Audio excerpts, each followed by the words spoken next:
His mother considered ending the pregnancy before he was born.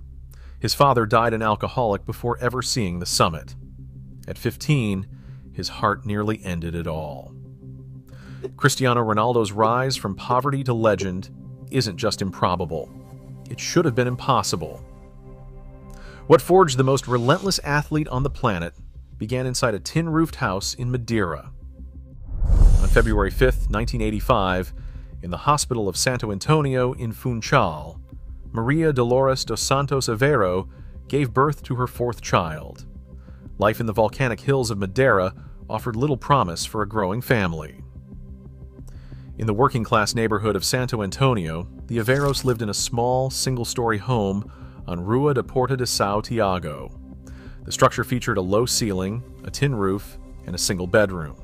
Inside, Cristiano, his brother Hugo, and his sisters Elma and Katia shared a single sleeping space, crowding together on stacked mattresses. The family's financial reality was defined by constant struggle. Jose Dinis Aveiro earned a modest wage of around €350 a month, working as a municipal gardener. To make ends meet, he took on extra work as a kit man for the local amateur football club, CF Andorinha. Dolores worked long hours cleaning houses, washing dishes, and cooking in local restaurants. Even with both parents working, food was scarce, and basic necessities remained out of reach. Years later, Dolores admitted in her autobiography, Mother Courage, that the financial strain nearly led her to a different path. When she first discovered she was pregnant, she sought a medical termination. When the local doctor refused the procedure, she attempted home remedies to end the pregnancy, fearing she could not support another mouth. She later recalled that while Cristiano was an unwanted baby, he brought immense joy to the household. This environment of scarcity shaped the young boy's earliest days. His father's long days of labor and growing battle with alcohol, combined with his mother's endless cleaning shifts, meant survival required constant effort. The cramped home on the hillside became the breeding ground for a quiet, burning resolve. Football was not a hobby. It was the only open door. In the summer of 1997, that door swung open, but it demanded a brutal sacrifice. At just 12 years old, Cristiano boarded a flight from Madeira to Lisbon. Sporting CP had purchased his registration for a nominal fee of £1,500, pulling a young boy away from the only life he had ever known. He joined the club's youth academy, thrust into a world of forced, unnatural independence. Lisbon felt cold and massive, and his distinct island accent made him an instant target for teasing by the local boys. Every single night, alone in his dormitory room, he cried from overwhelming homesickness. The emotional isolation was absolute, yet his commitment survived the pain. He refused to miss a single training session, showing up early and staying late. While other children his age were protected by their families, this 12-year-old had to grow up instantly, learning to stand on his own feet in an environment that only cared about raw potential. The comfort of childhood was entirely gone, replaced by a lonely, burning determination to survive. He had no safety net, and he refused to look back. In the spring of 2000, just as his talent began to command attention in the Sporting CP Academy, a routine medical screening halted everything. At 15, doctors diagnosed him with tachycardia, a cardiac condition that caused his heart to race abnormally even while resting. For a teenager whose entire survival plan depended on physical dominance, the news was devastating.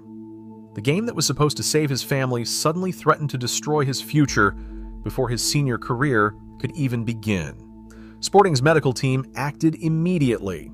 In a Lisbon hospital, cardiologists performed a radiofrequency catheter ablation, threading thin tubes through his blood vessels to cauterize the pathways causing the irregular rhythm. The surgery was brief, but the vulnerability was permanent. His body, the only resource he had, was fragile. Yet his recovery defied normal limits. Within 3 days of the procedure, he was cleared to return to training. He walked back onto the pitch with no long-term complications and a renewed sense of urgency. The scare did not slow him down. It accelerated his focus, turning his ambition into an absolute obsession.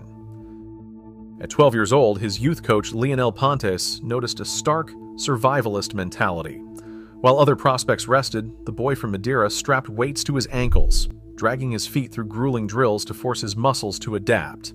That unyielding daily grind caught the attention of the Sporting Academy staff, who watched a teenager run extra sessions long after the stadium lights had been turned off. For him, talent was only a starting point. Greatness had to be engineered. Years later at Manchester United, teammate Patrice Evra witnessed that same manic drive. After losing a casual table tennis match to Rio Ferdinand, Ronaldo immediately bought his own table, locking himself away for 2 weeks of solitary, intense practice. He returned and defeated Ferdinand in front of the entire squad. Evra realized he was playing alongside someone who refused to let any weakness exist. Every setback, every failure, and every limitation was treated as a personal insult. It was something he could train against until it was completely destroyed. In September 2005, the unyielding focus faced its hardest test. While on international duty with Portugal, 20-year-old Cristiano received the news. His father, José Diniz Aveiro, had died in London at 52 years old.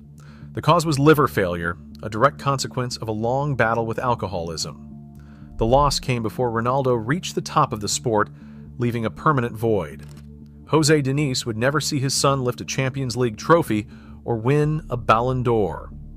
The man who dressed him in his first kit at Andorrinha was gone. The grief became a silent, solemn vow. Every sprint and every trophy would now be pursued in the shadow of this absence, carrying the weight of a promise his father would never live to see. The grief fueled an unyielding athletic onslaught.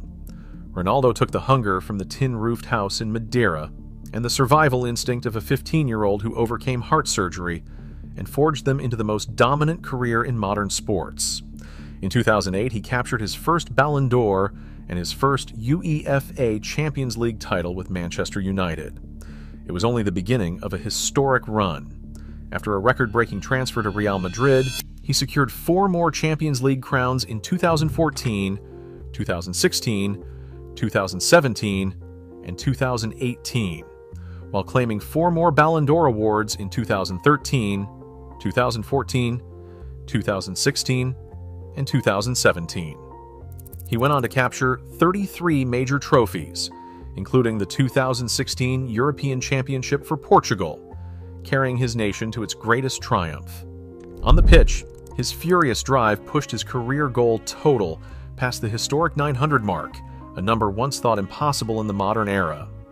Off the pitch, the boy who once shared a single room with 3 siblings built a personal brand valued at over $1 billion, solidifying his status as one of the most recognizable athletes on Earth.